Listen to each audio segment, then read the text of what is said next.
Hello, hi, my name is Funmi Ajala, and today I'll be talking about the power of public learning. So, I had watched something that completely changed how I think about leadership. A director general, someone with massive responsibility, got asked a question in a town hall, a question he didn't know the answer to. And instead of doing what most leaders do, he did something quite different.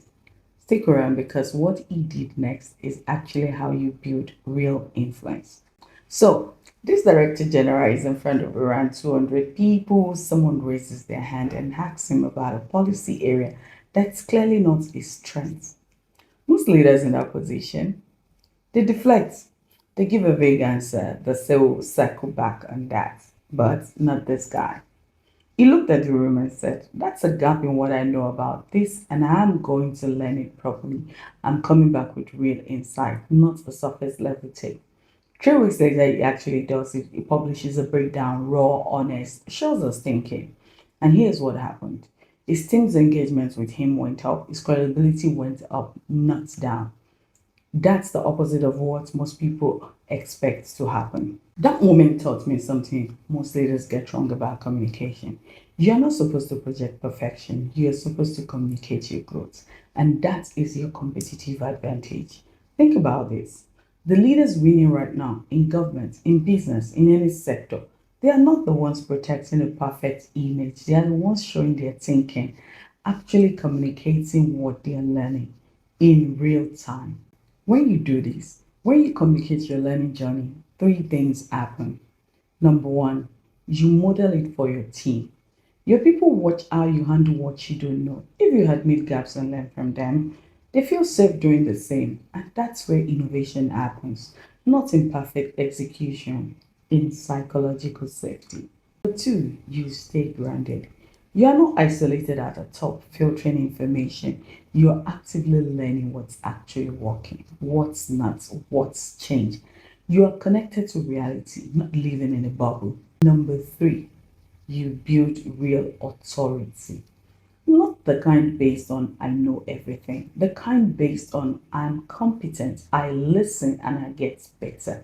That is trust, and that's the authority people actually follow. Here's the thing most people don't realize: organizations led by people who learn publicly actually outperform. Teams stay longer, stakeholders are more patient, decisions get better buy-in, and the leader actually gets better at doing their job because they are not so proud to learn from their environment. The irony is actually brutal. The people projecting perfection are the ones falling behind. The ones showing growth are the ones building real influence. So let me ask you something. What would you change in your organization if you started communicating your learning journey, not just your wins? Because here's what strategic communication actually looks like at the leadership level. Silence. Let people see how you reason. Admit what you're learning, not weakness. Honesty. And honesty is rare enough that it stands out. Show your process so people understand not just the decision, but why you made it. That builds trust on its own. Build consistently, not just visibility, consistency. The leader who shows up regularly with real insight beats the leader who tries to go viral once a year. The competitive advantage isn't what you know today, it's how visibly and authentically you communicate what you're learning tomorrow. So here's my challenge for you this week. Find one area where you're learning something. Something that's not obvious, something you're actually figuring out. And instead of waiting until you have it all figured out, communicate that learning.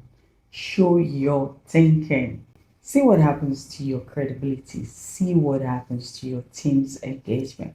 Because somewhere right now, a leader in your sector is doing exactly this: building influence that doesn't depend on knowing everything, building a team that's more engaged than they were last year. The question is, will it be you? Let me know in the comments, what is that something you're learning right now that you haven't talked about publicly yet? Like this video if you think leaders should communicate differently. Subscribe if you want more on leadership and strategic communication, and hit that notification bell so you don't miss the next one. Thanks for watching. See you next time.